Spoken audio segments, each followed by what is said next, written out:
Hello and welcome to Beckett's Battle, episode 6. This time me and Chris, we're at Zolder in Belgium, we're in Formula Rookies.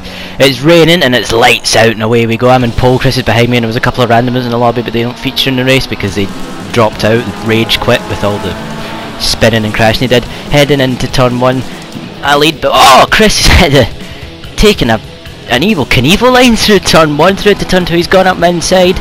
Oh, this is going to get very easy to run wide. Chris takes a really tight line, manages to keep it on track. I'm going for the cutback on, but he covers the line. Excellent through turn 4. As we head on up to the Klein chicane, it's called, I think.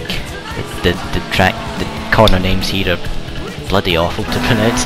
And Chris leads, right on board with me, going side by side. Oh, it's so close, he's pushed me onto the grass, onto the barrier. Oh, as close as you like as we head into the chicane. Last of the late breakers, it looks like Chris has got in front.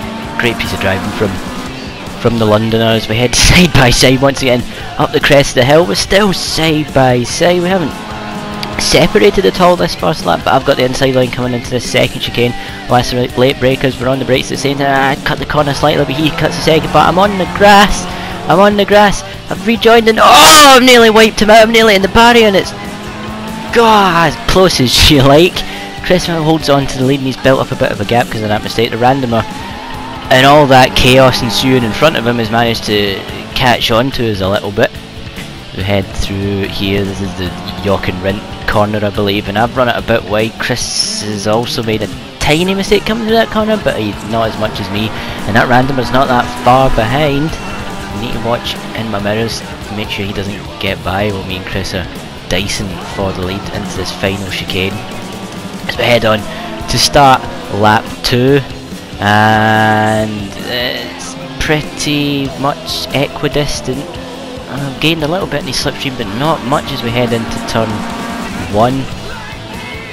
I take a wider line than Chris to try and maximise the drive on the exit. It's not really worked because he's managed to get a great drive, and the randomer's gone off in the background in the gravel. He's compromised the race, and Chris has gone wide into turn 2. And I've taken the lead from him. Oh, very nearly contact again. Heading through turn 3 and into 4 as well. It's a lovely little section of track. Easy to run wide and make a mistake and hit the gravel. No runoff areas in this track, which is what we like. Good proper classic track. Riding on board again. We just see Chris in our mirrors. Doesn't look like he's close enough to make a lunge up into the chicane. But I keep my car in the middle of the track to block off any opportunity for him to do so.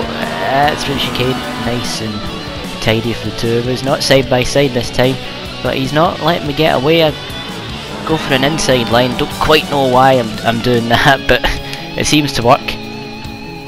Oh no, it doesn't. Chris has gone up the inside. Oh, bit of contact again on the exit.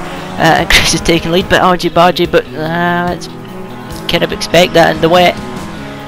Round in turn 7, I think, and into I don't even know what this corner is called. Yock and Rint, that's the corner. And I've gone up his inside, but I've made a bit of a hash of the exit, and that's allowed him to get right up behind me, right on my gearbox. He's in the slipstream, he's moving all over the place. I put my car onto the inside into the chicane to try and defend my position, but it looks like he might be able to get round the outside. No, I put a bit of a block pass on him, and oh, he's got the run out the final corner though. I think we're going side by side. Not quite. He ducks in behind me to try and get the slipstream as we cross the line for the penultimate time onto the final lap, and he's right in my gearbox. He's going to have a look up the inside into turn 1. Does he make it stick?